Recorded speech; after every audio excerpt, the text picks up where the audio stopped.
అయ్యో నాగమ్మ తల్లి, అమ్మా ఏం చేయాలి ఇప్పుడు?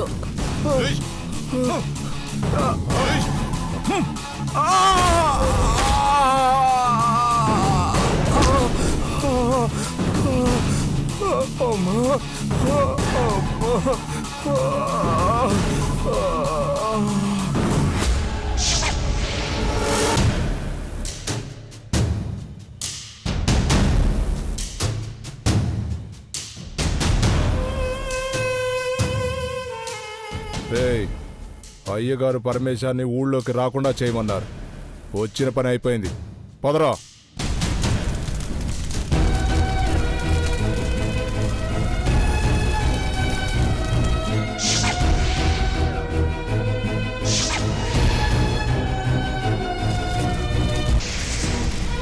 అయ్యో ఇల్లంతా తగులు పడిపోతుంది. ఈ మంటల్ని ఎట్ట ఆర్పాలి?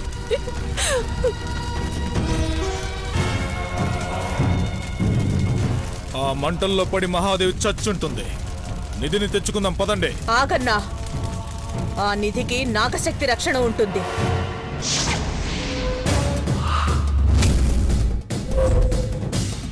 మంత్రశక్తి లేని నువ్వు నిధిని తాకాలనుకోవడం దుస్సాహసమే అవుతుంది. అక్కడ ఉంది నాగశక్తి అయితే వెళుతుంది ఈ గరుడ శక్తి. కానీ అది మానవాతీత శక్తి. దాన్ని ఎదిరించి నిలబడే శక్తి మనలాంటి సామాన్యులకి లేదన్నా. నిజమే, కానీ నా మంత్రబంధనంలో ఉన్న నాగమ్మ కదలలేదు, పొడగ విప్పలేదు. అది నీ నమ్మకం, ఇది నా భయం. మీ నమ్మకం తప్పినా నా భయం నిజమైనా పరిహారం చెల్లించాల్సింది నా అన్న ప్రాణం. అసంభవం, అసంభవం, అసంభవం, అసంభవం.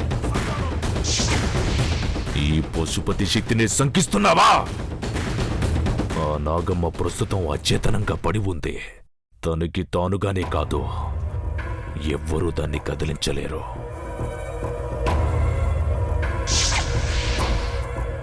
ఒకవేళ అది కదలాలంటే 101 గరుడ హోమాలు చేసిన సిద్ధుడు చేతితో తాకాలి, లేదా నిండు గర్భవతి రక్తం నాగమ్మ మీద పడాలి.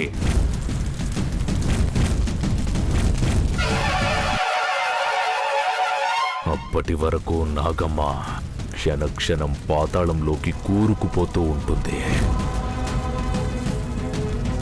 మరల శాశ్వతంగా రాలేదు. అయ్యో, నా నాగమ్మని రక్షించుకుంటాను. నాగమ్మ,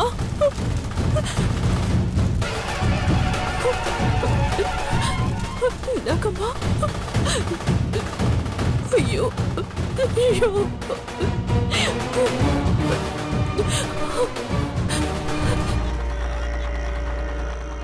అలాంటి ధీరుడిని ఓ కాల నాగు కౌరు చీకట్లో వెనక నుండి వచ్చి కాటేసింది. అదే నాగు ఎదురుగా వచ్చుంటే మా నాన్న చీమను నలిపినట్టు నలిపేసేవాడు. ఆ కాలకూట విషం మా నాన్న ఒళ్ళంతా ఎక్కి ఒక్కొక్క అవయం క్షీణిస్తూ మృత్యువుతో పోరాడుతూ పోరాడుతూ చనిపోయాడు. నాగు కాటుకి నాన్న ఎంత విలవిలలాడాడో ఆ దృశ్యం ఈ రోజుకి నా కళ్ళ ముందు కనిపిస్తూనే ఉంది.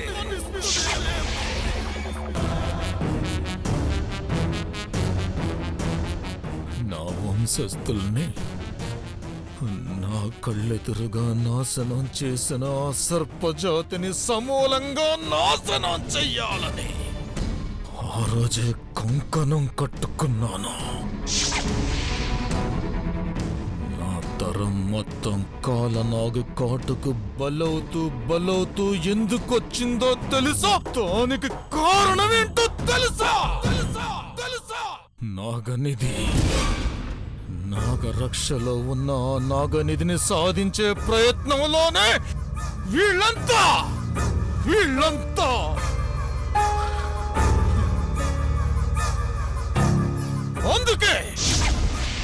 అందుకే మహామంత్రగాడవైన నిన్ను రక్షణగా పెట్టుకున్నాను. ఆ నాగనిధి సాధనలో సహాయపడతావని, నిధిని సాధించి పెడతావని ఆశ పెట్టుకున్నాను. కానీ ఆ నాగశక్తి ముందు నీ మంత్రాలు ఎందుకు పనికి రావని, నాగశక్తి ముందు నిన్ను నువ్వే కాపాడుకోలేవని ఈ రోజుతో తేలిపోయింది. వర్మ, నిరాశలో నిజం తెలుసుకోకుండా మాట్లాడుతున్నా. నీ బాధ నాకు అర్థమైంది. బాధ కాదు పశుపతే, పశుపతే, పశుపతే. బాధ కానే కాదు, పగ. తరతరాల నుండి నరనరాల్లో ఎగిసి పడుతున్న పగ. గరుడ రక్షను దాటి ఆ నాగు ఊరిలోకి ఎలా ప్రవేశించింది? అసలు దానికంత శక్తి ఎక్కడ నుండి వచ్చింది? నాకు తెలియాలి. తెల్లవారేలోగా నాగు నా చేతిలో చావాలి. అందుకోసం ఏ పూజలు చేస్తారో చెయ్యండి, ఏ మంత్రాలు వేస్తారో వెయ్యండి. సర్పజాతి మీద ఈ ధనుంజయవర్మ దండయాత్ర చేయబోతున్నాడు. మరో సర్పయాగానికి సిద్ధమయ్యాడు. అది జరగాలంటే దుర్బిణీ నేత్రం కావాలి. దుర్బిణి నేత్రమా అంటే? చూసావుగా, ఇదే దుర్బిణీ నేత్రం. భైరవోపాసన చేసిన మంత్రగాడు తన మంత్రశక్తిని ఓ వ్యక్తికి దారపోస్తాడు. ఈ నేత్రంలో చూపిస్తాడు. ఆ మంత్ర ప్రభావం వల్ల మనం అడిగిన ప్రశ్నలన్నింటికీ ఈ నేత్రంలో జవాబు కనిపిస్తుంది. అంటే నాగు కనిపిస్తుందా? నాగ దేవత ఎలా వచ్చిందో తెలుస్తుందా? ఖచ్చితంగా తెలుస్తుంది. ఎందుకు ఆలస్యం? మొదలు పెట్టు ప్రయత్నం. మొదలు పెడతాను. కాకపోతే ఈ దుర్బిణీ నేత్రంలో సామాన్యులు చూడలేరు. మరి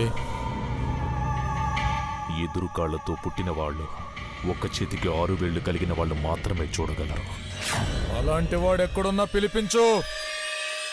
శిష్యా,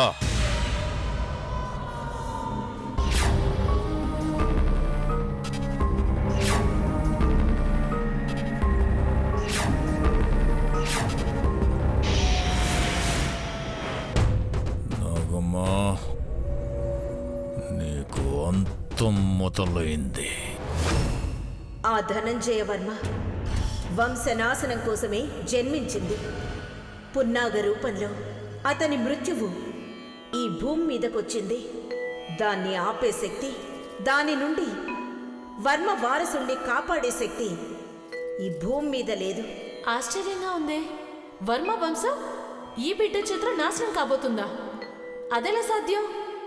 మంగళవారం ఆశ్లేష నక్షత్రం అర్ధరాత్రి కర్కాటక రాశిలో ఎవరైతే జన్మిస్తారో వారు గరుడ జాతిని ఎదిరించే శక్తిని కలిగి ఉంటారు.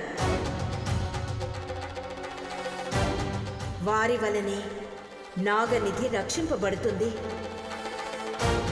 వారి చేతిలోని గరుడ జాతి శిక్షింపబడుతుంది. అటువంటి జాతకంతోనే పున్నాగ పుట్టింది. ఇక నుండి ఆమెను రక్షించుకోవడం మన బాధ్యత. మన ప్రాణాలు అడ్డుపెట్టైనా మన వారసురాల్ని కాపాడుకుందాం. ఆమె కోసం ఏం చేయడానికైనా మేం సిద్ధంగా ఉన్నాం.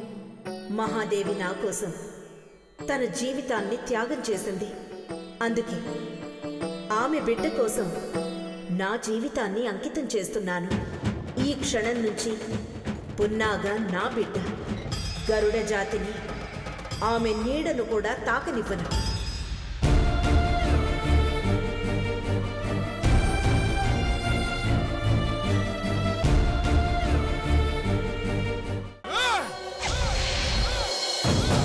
తన నిధిని తాను కాపాడుకోవడానికి ఒక మానవ శక్తి పుట్టింది. ఎవరా శక్తి? ఎక్కడ పుట్టింది? ఎవరికి పుట్టింది? ప్రస్తుతం ఎక్కడుంది? పేరు ఆమె పేరు